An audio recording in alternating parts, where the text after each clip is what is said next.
Hi, I'm Lil Asian Thiccie, also known as Annoying Orange, also known as Life-Size Human Person, and this is my Lil Asian Thictape. Yes, when you say it, it's supposed to sound like you have a list. Lil Asian Thictape, Lil Asian Thictape, Lil Asian Thictape. So, firstly, thank you so much for being No here. worries. So, when people listen to your thick tape, what's the vibe they're gonna get from it? I want it to be like a musical baptism. Like I want people to come out of it being like extraordinary and cool and fun and fresh, like a hip party Jesus. Okay, just reborn into this bad bitch kind of vibe. Or like, you know, fun, sexy Jesus. Fun, sexy Jesus. Okay, okay. So what makes a good dance song? Because you've kind of transitioned into more of dancey music lately.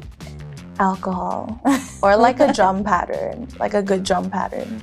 Or like, just picture how you want to be like 60 years from now when you're like, your grandkids are playing Dance Dance Revolution and your song comes out. Like what kind of level do you want it to be on? What level do you think you're on? Like butterfly. Butterfly? Like I want it to be on that level. I love that. So every single song I put out, I feel like I put it on that pedestal. Exactly. In 60 years, how is it going to be on that? Yeah, I want to hear it on like, I'll be in Chinatown and I can see like this little dancing robot dancing to my song. Exactly. Like the butterfly. Yeah. Yeah, exactly. Or they'll make little toys you can buy on Shopee that you play and it moves to those music. So is Lil Asian Thiccie an alter ego to yourself or more of a name you sort of put to your inherent artistic expression or maybe even both? I feel like right now I can safely say that Lil Asian Thiccie is like the human form of like all the thirst traps, unsolicited dick pics, cat calls I've ever received in life, put into like one, like jammed into one gigantic, sexy monster. And the monster has pretty cool GarageBand skills. And yeah, I feel like if my younger me met me now, I would be like, not me, but her. Her. She would be like that babysitter that like smokes and like tries on your mom's clothes when she's not around. But then she's like really cool because she lets you like watch all these like really scary snuff films. But she's like, don't worry, it's like, it's satire.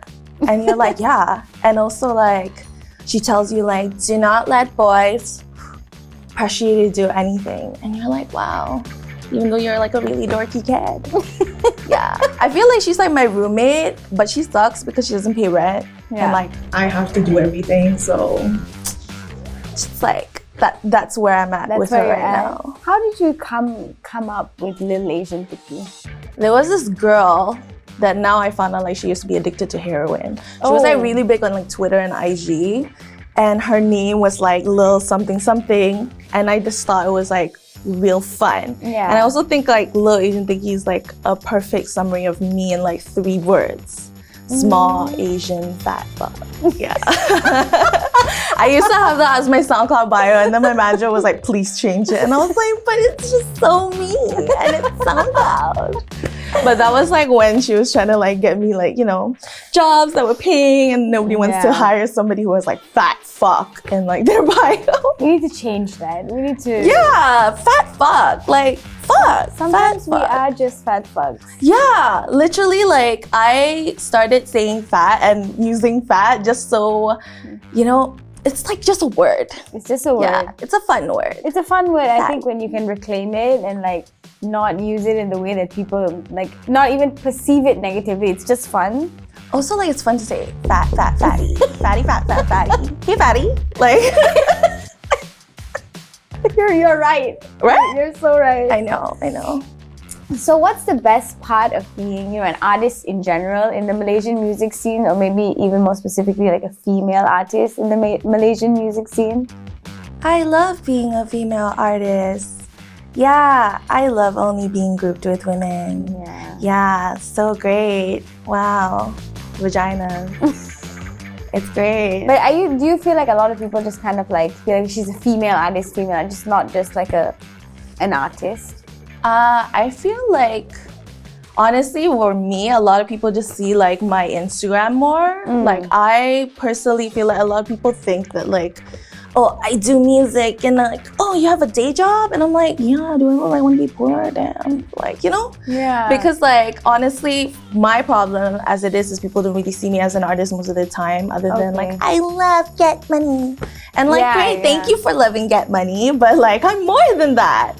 Yeah. But in terms of like in the industry, like being a woman there, I think right now it's still quite hard for us to get like the guys to like treat us as one of their peers, even if they mean to.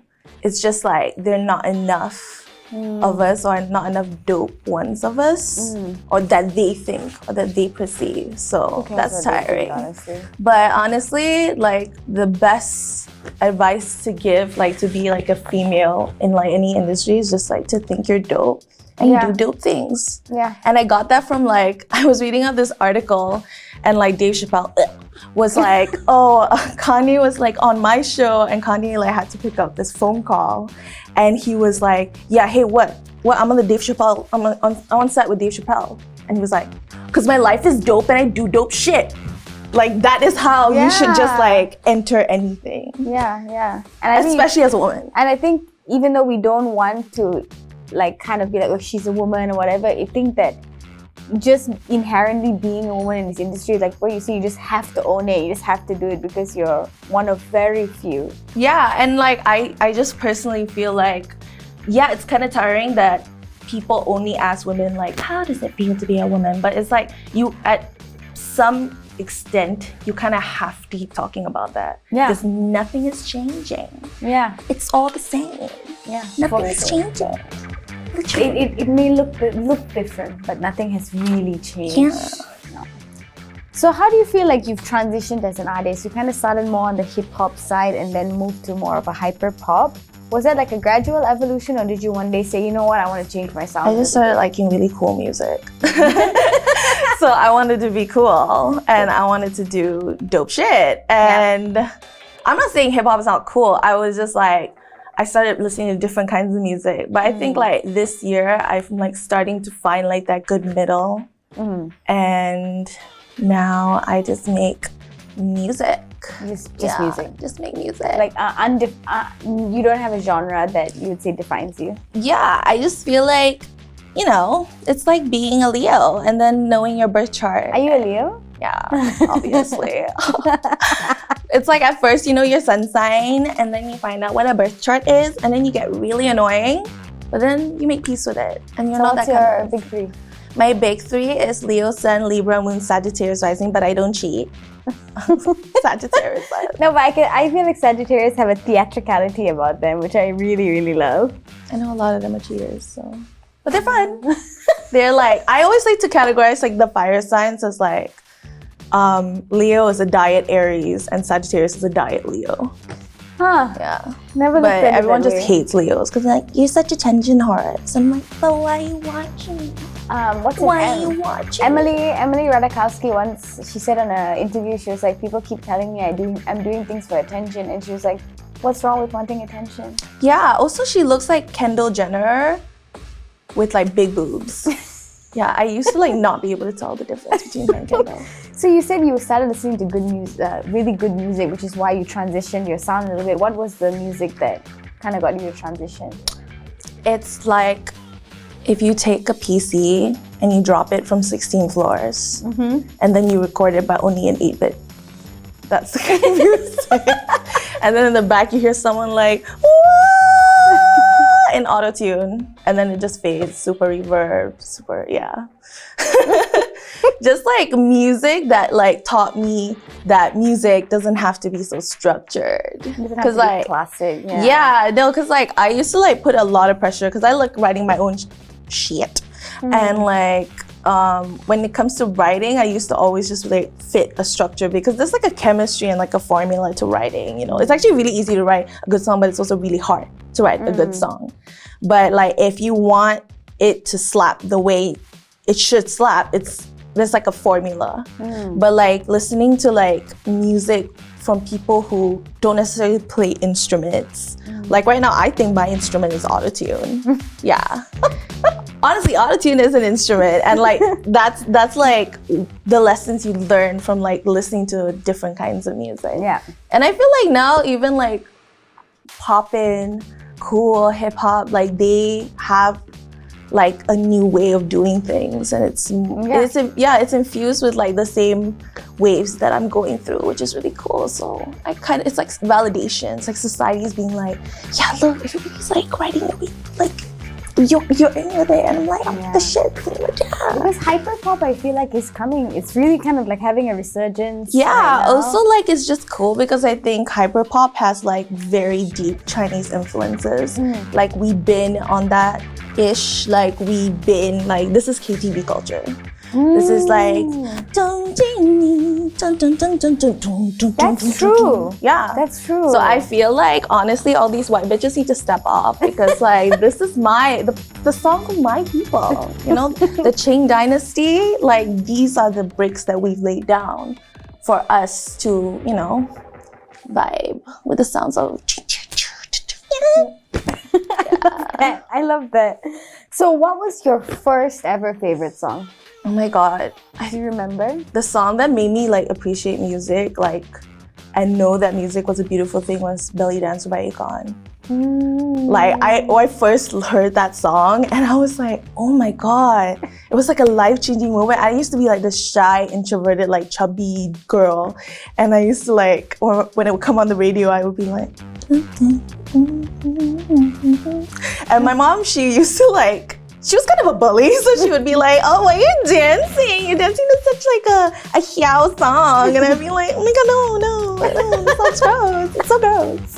But yeah, I used to love that. Oh, I love country music. Country music taught me how to write. Wow. Yeah, it's so underrated. I feel like people shit on it so much because there's so much like bro country music. But like country music is just so like honest. Like they only care about like Sindhu shit. Like it's literally Sindhu shit. And it's like so good. It's like a story. It's always like, I feel like a plot. Yeah, country music is fire, man. Country music is amazing. Who's your favorite country music artist? Shania Twain. Oh, yes. I love Carrie Underwood. Loved Carrie. I don't listen to them much anymore. But Shania Twain, I mean, I'm Chinese. Literally every single wedding is like, from this moment. Yeah, like the typical karaoke, it's that. My heart will go on. Oh yes, saying I love you. Like it's just like it's in my blood. So did you sing at a lot of weddings when you were growing up? No, I like literally I never sang for most of my life because I was so shy. But I could talk. Like I can talk my shit. Like I'm Hokkien. You know, my mom has taught me from a young age to like, this is not what you order, you say it. So like I can talk my shit. So you had the confidence. Yeah, I am like confident to stand up and like call someone a bitch, which I've done, which is why not a lot of people from my schools like me. But we don't need friends from high school, yeah. We're not talking about high school. We're talking about every school. But like I had no problem talking. It was just like I don't know why like singing was just so weird. Like I couldn't like do that. I feel like it's a very like almost vulnerable sort of performance because like I used to dance. So when you dance, like you're moving your body, you turn around, you don't have to look at the audience. But when you're singing, you're standing and you're singing. And yeah, takes a lot of bravery. I think that's why like I'll always have a really like soft spot for like hip hop because like that was the reason why I started in music. Cause like, you know, people were like, what, you're a rapper? And I'm like, I really didn't know it was that hard. But like, I'm like, well, my life is dope and I do dope shit. But wait, let me ask you about that because I read that interview where you spoke about how you just picked up your headphone mic and you just rapped and suddenly you were like, oh my god, like what was the recipe for that happy accident? Honestly, I like said this so many times. I don't think anyone gave a fuck if my friends weren't like already like kind of like people who had followings because I sent it to just one person. And you just sent it to one person? Yeah, I just sent it to one person. I didn't even like post it anywhere yet. And like in turn, like everybody else just kept sharing it. And like all my friends, they were like the girlies with the IG baddie followings and shit. So they were posting it. So honestly, every time like people ask me like, how do you get started? And I'm like, girl, it was just honestly, like clout chase. Cloud But chase. in that moment when you started rapping, were you just like, I'm just in the mood to just have a little fun? Like, what kind of got you even to start to pick up the? I was mic? like hanging out around like a lot of the underground artists, and like I just saw how easy it was for them to just get up there and say shit. So I was like, I can do that, and we just like kind of did it. So yeah, just do it and Just do it. just yeah, Just don't think totally too just hard. do it. But honestly, like the secret recipe or the formula to getting like a good accident is like having like clout. And like, yeah, because people always saw me as like that girl who's like almost naked on Instagram. So it's like, oh shit, the girl that's always almost naked on Instagram just posted a song. And like her friends, like she got a lot of friends with like huge following. So it's just like literally Smart clout marketing. plus sexy plus friendship. That's I think it. that's the recipe. Cloud plus sexy plus friendship. Yeah, because sometimes I see some like questionable things being blown up, but I get it because I'm just like, you know, clout is undeniable. I feel like now maybe clout is like, it's like in a different form. It's just not like people don't see you with like a huge IG following as like clout. But like if everybody knows that one TikTok that you made, that's also clout. That is cloud. So For sure. So on your mixtape, you had this song by FK Twigs, Oh My Love. And so at the beginning of that song, you know how there's a little spoken part of it where the girl is saying about this guy who like, she just has a story. So in one of your songs, if you were to have a spoken intro, what would you say? it would be me describing the entire like plot and events of Selling Sunset up until the latest season, because I think that is like such a culturally revolutionizing, amazingly done piece of reality TV, and more people should watch it. I watch it. Yeah, right? Like, Yeah. catch it on Netflix. It's so freaking good, man. So like, could you give us a one-liner to describe Selling Sunset? amazing, legendary, never been done before. One club, next club. That's like a Lady Gaga reference.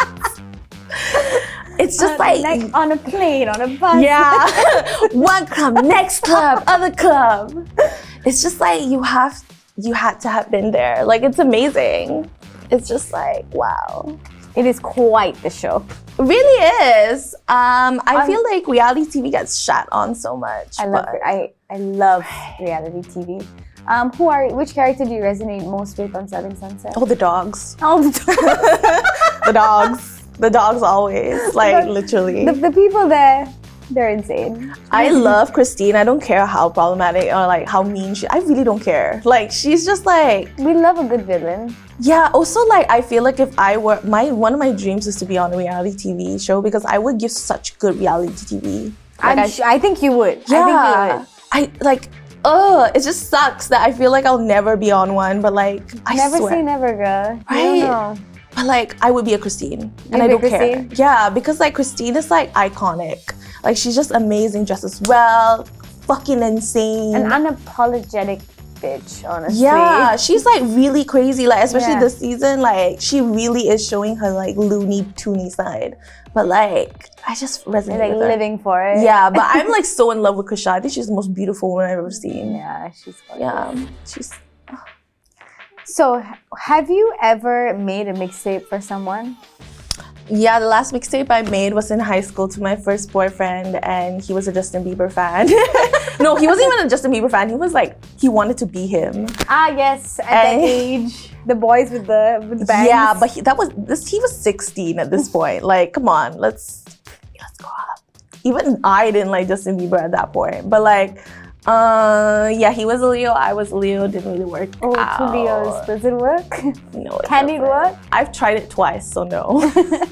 But actually, I am putting out a mixtape really soon. Actually, I don't know when this is going to be This uploaded. will probably come out in June. Okay, so it's out. It's on my SoundCloud. Be cool. Be like, literally be a cool person. Like, still be fucking lame. And go We'll and link watch it. everything in the Yeah, bio. don't be lame. Want better for yourself. Come on. So, being such an unapologetic baddie, what is the song? If you want to put it on, you just want to get yourself in that headspace, what's the #1 song? Anything by Chip Skylark. Anything. Chip Skylark. No, I'm so serious. Like, anything by like any song from any Nickelodeon cartoon. it's like banger, banger, another club. Like it's so fucking good. Disney, like music is for narcs. It's for people who are like teachers' pets. It's for people who like suck eggs. People who eat glue off their hands, yeah. Cartoon Network, everyone was on meth, so like... Cartoon Network was a lot. Yeah, they don't... I'm a Cartoon Network girl, but it's like everyone there was so like smoking, hitting the pipe constantly. So there wasn't good music until like Adventure Time came on. But if you really want to be like cool, just like get into SoundCloud music. Like there's nothing that makes you feel like, you know, I'm better than you by being like, oh my god, I like just heard this song from this artist. Oh, you probably don't know them. On SoundCloud. Like, no, it's a vibe. It's a vibe. So like literally just like get into that. It's like not only is the music good, but you get to say that you were listening to someone on SoundCloud. So you pick Nickelodeon or like SoundCloud. Like SoundCloud. Yeah. Alright, Lil Asian Thiccie, thank you so much. That's all the questions I have for you. You're welcome. Appreciate you so much. You are such a joy. Right.